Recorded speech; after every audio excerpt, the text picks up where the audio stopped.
This is the first letter that Jim wrote from Vietnam to his brother.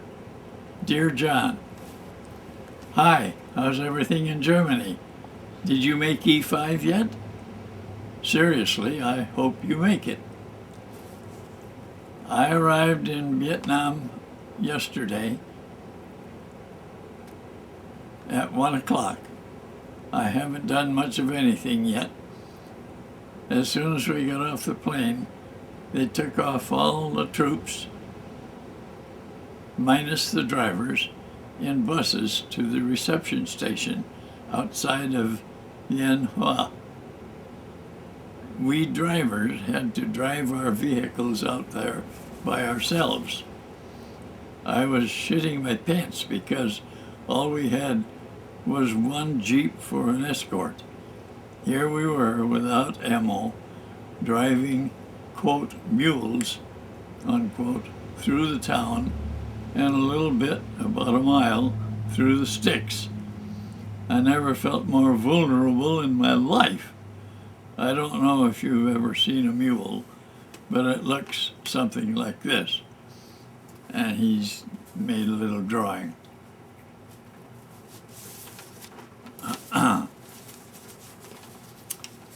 Completely exposed. They told us the roads were, quote, relatively secure, but still I didn't like it one damn bit. We're in the staging area. It's nice though. We have PXs, snack bars, enlisted men's clubs, even Mama-san stores. Parentheses, they sell hats, souvenirs, menthol juice for your face, and so forth.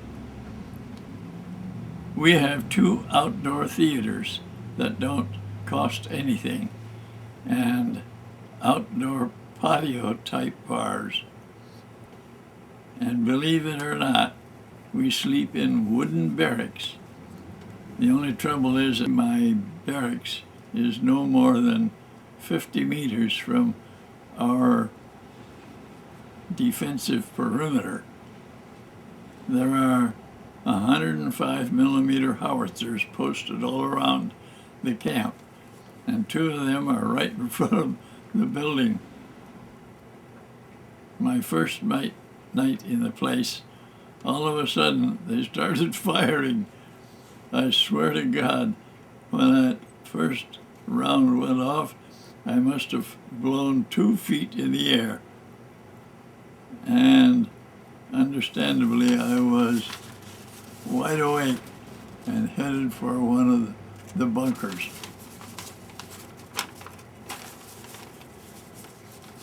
When I realized what it was, I felt like a fool. I actually thought we were getting mortared. Parentheses, they told us this place has been mortared 3 times in the last 29 days.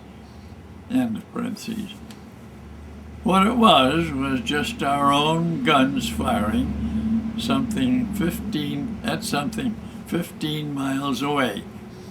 So I just went back to sleep. At least I tried to sleep. The shelling continued until 4 a.m.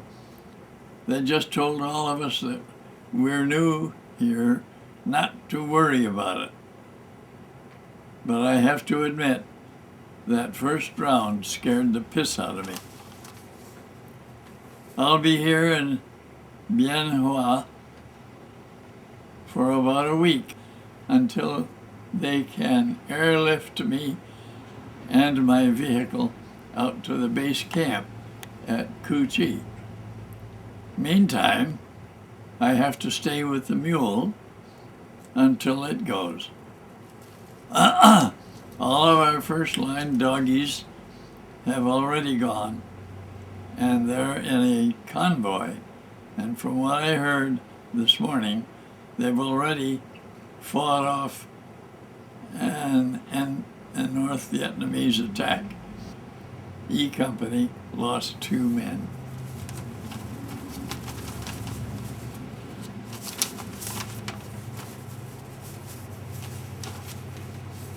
They were just wounded and had to be medevaced.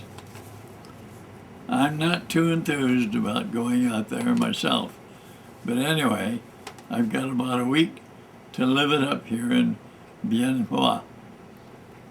And anyway, I'm in the support platoon of headquarters company. When we go out on operations starting in January, all I do is bring up the rear. Well, it's about 2 p.m. and I'm starved. I miss chow, and I guess I'm going to have to get me another one of them pitiful Vietnamese hamburgers. You ought to try one. I swear, each one is a catastrophic atrocity in itself. Well, keep in touch. You know how it is, with mail call being the highlight of the day and all. Jim.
Now, this is the first letter that Jim wrote after he was wounded from a hospital in Japan.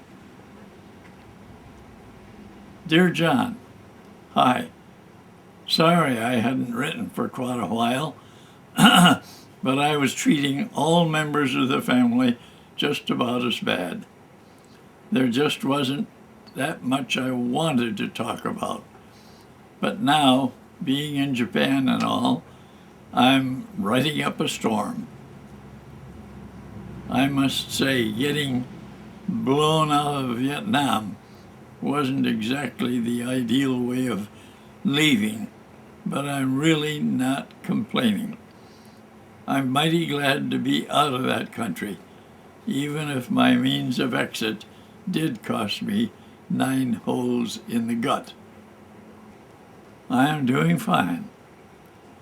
I'm recovering pretty fast, and I think it will be only a couple of weeks before they send me back to the States to the Army hospital nearest home.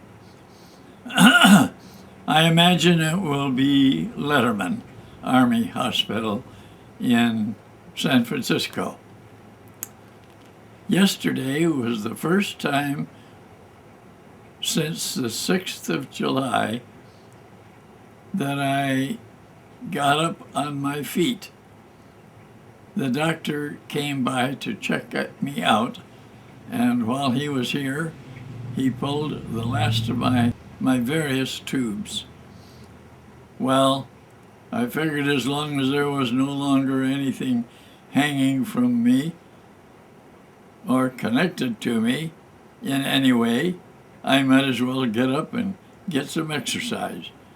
I really surprised the nurses and just about everyone else. Just the day before, I couldn't even sit up in bed without having called one of the corpsmen for assistance. Without having to call one of the corpsmen for assistance. I'm still not eating a regular diet yet, but I have progressed from clear liquids to full liquids which allows me such delicacies as tomato soup or a milkshake. I dream of the day when they bring me the breakfast tray with the scrambled eggs, bacon, fried potatoes, and hot buttered toast that I see so many of the other patients receive. That is my goal. I only hope I have to send the sense to hold off long enough until I'm sure I can handle it. I've seen patients rush into it only to find out that they really weren't ready for it and have to start from the beginning with clear liquids again. Oh, by the way, they wasted no time in awarding me my Purple Heart. While I was on the hospital ship, a Marine Corps general came through the ward and presented Purple Hearts. When he got to my bunk and saw me, he saw the bright screaming eagle at the foot of my bed. He had a lot of praise for General Bersati and his 101st Airborne Division. That's the first time I've ever heard a jarhead talk about the Army like that. Well, I want to get up and walk now for some exercise. I'll write again in a few days. There really isn't much to talk about in the hospital ward. So long. I'll be seeing all of you soon, I hope. Love, Jim.